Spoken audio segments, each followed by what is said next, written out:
parle. Chaque jour, Charles et Carole vous présentent la leçon de l'école du sabbat.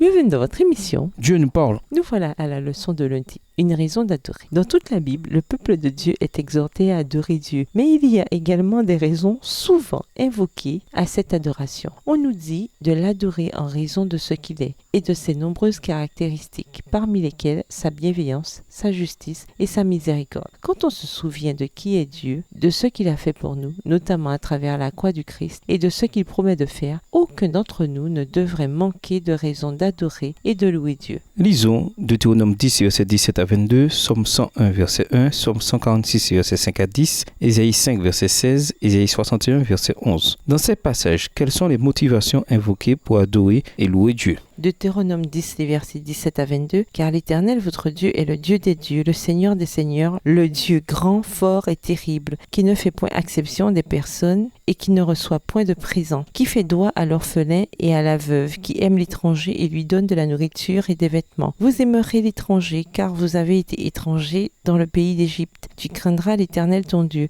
tu le serviras, tu t'attacheras à lui et tu jureras par son nom. Il est ta gloire, il est ton Dieu. C'est lui qui a fait au milieu de toi ces choses grandes et terribles que tes yeux ont vues. Tes pères descendirent en Égypte au nombre de 70 personnes. Et maintenant, l'Éternel ton Dieu a fait de toi une multitude pareille aux étoiles des cieux. » Somme 101, verset 1, Somme de David, « Je chanterai la bonté et la justice. C'est à toi, Éternel, que je chanterai. » Somme 146 et versets 5 à 10, « Heureux celui qui a pour secours le Dieu de Jacob, qui met son espoir en l'Éternel son Dieu. Il a fait les cieux et la terre, la mer et tout ce qui s'y trouve. Il garde la fidélité à toujours. Il fait droit aux opprimés, il donne du pain aux affamés. L'Éternel délivre les captifs. L'Éternel ouvre les yeux des aveugles. L'Éternel redresse ceux qui sont courbés. L'Éternel aime les justes. L'Éternel protège les étrangers. Il soutient l'orphelin et la veuve, mais il renverse la voie des méchants. L'Éternel règne éternellement. Ton Dieu au Sion subsiste d'âge en âge. Louez l'Éternel. Ésaïe 5, verset 16, « L'Éternel des armées sera élevé par le jugement et le Dieu saint sera sanctifié par la justice. » Ésaïe 61, le verset 11, « Car comme la terre fait éclore son germe, et comme un jardin fait pousser ses semences, ainsi le Seigneur l'Éternel fera germer le salut et la louange, en présence de toutes les nations. » De telles raisons pour adorer n'étaient pas nouvelles pour le peuple de Dieu. Certains des moments d'adoration les plus enthousiastes des Israélites fraîchement libérés ont eu lieu en réaction à l'intervention manifeste de Dieu en leur faveur. Par exemple, après avoir été délivrés d'Égypte et avoir traversé la mer Rouge, Moïse et Myriam conduisirent le peuple en chantant des louanges à Dieu pour tout ce qu'ils avaient vu et ce dont ils avaient été libérés. Voir Exode 15. La justice et la miséricorde de Dieu, telles qu'elles sont révélées lors de tels événements, ne devraient pas être oubliées. Alors que le peuple gardait ces récits vivants en les racontant régulièrement, les actes et la justice de Dieu continuèrent d'être une inspiration pour leur adoration pendant des années et dans les générations qui suivirent. Nous avons un exemple de cet exposé et de cette adoration dans Deutéronome 10, les versets 17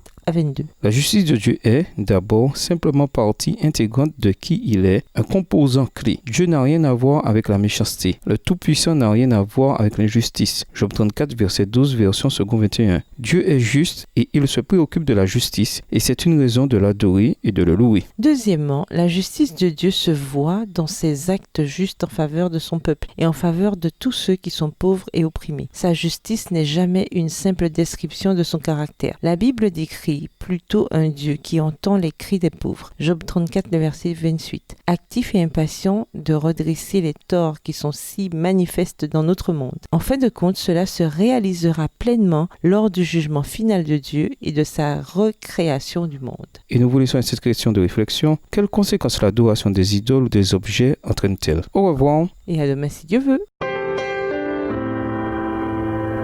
Dieu nous parle. Chaque jour, Charles et Carole vous présentent la leçon de l'école du sabbat.